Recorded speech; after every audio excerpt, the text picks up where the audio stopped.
आज हम थायराइड की समस्या के लिए उज्जाई प्राणायाम का अभ्यास सीखेंगे। उज्जाई प्राणायाम दो तरीके से करते हैं। एक हाइपो वाले के लिए, जो लोग मोटे हो जाते हैं थायराइड की समस्या की वजह से, जिनका मेटाबॉलिज्म लो होता है। और इसको कैसे करना है, बिल्कुल शांत सुखासन में बैठ जाएं, पद्मासन में बैठ जाए या फिर अध पद्मासन में आप बैठ जाएं। सीधे होके बैठना है, कमर गर्दन सीधी रखनी है।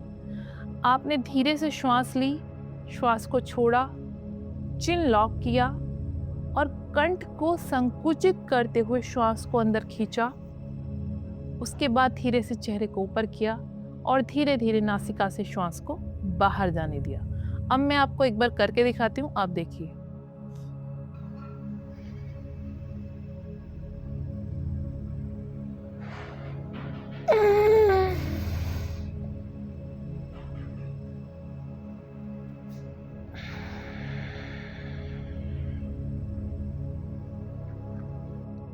दोबारा से समझे।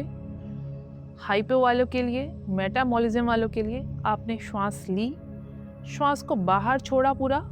छोड़ने के बाद अपनी चिन लॉक कर ली, ऐसे नीचे गर्दन ठुड्डी को नीचे लगा लिया। यहाँ पर बिल्कुल कंठ को संकुचित करते हुए श्वास को अंदर खींचना है। आवाज आएगी हल्की सी, हो सकता है शुरुआत में आवाज ना आए, लेकिन धीरे धीरे आप लगातार करेंगे तो आवाज आनी शुरू हो जाएगी।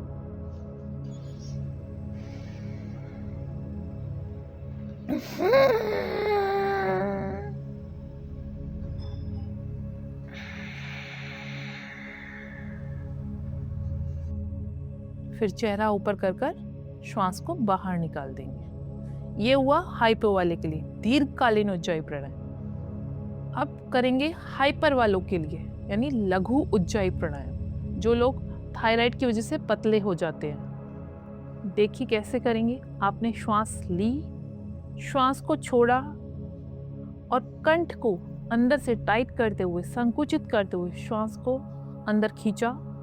फिर धीरे धीरे कुछ सेकंड बाद श्वास को बाहर जाने दिया नासिका से।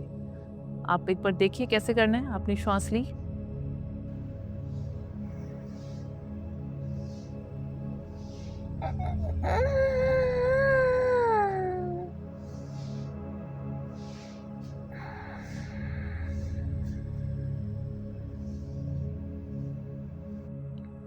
शुरुआत में आवाज आ भी सकती है और नहीं भी, लेकिन जब आप इसका नियमित अभ्यास करेंगे तो धीरे धीरे संकुचन के बाद श्वास लेने पर आपके कंठ से आवाज आएगी, घर्षण वाली।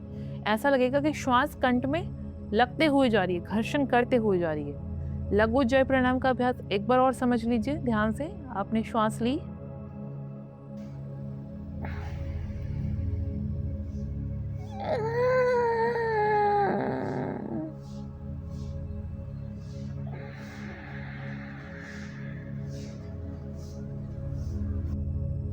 श्वास ली, श्वास को छोड़ा, घर्षण करते हुए कंठ को संकुचित करते हुए श्वास को अंदर खींचा, यानी श्वास अंदर भरी और फिर धीरे धीरे श्वास को नासिका से बाहर निकाल दिया। ये हुआ लघु उज्जाई प्राणायाम।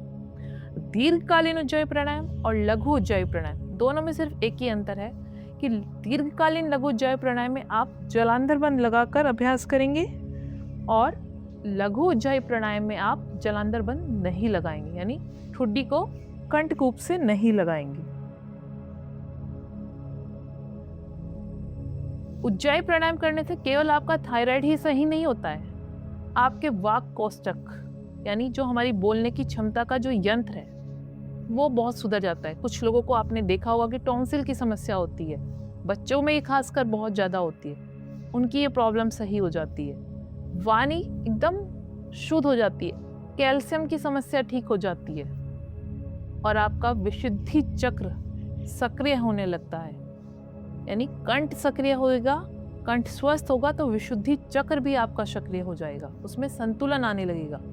तो उज्जाई प्राणायाम कोई केवल थायराइड के लिए नहीं होता, और भी इसके कंठ से संबंधित जो समस्याएं होती हैं वो सब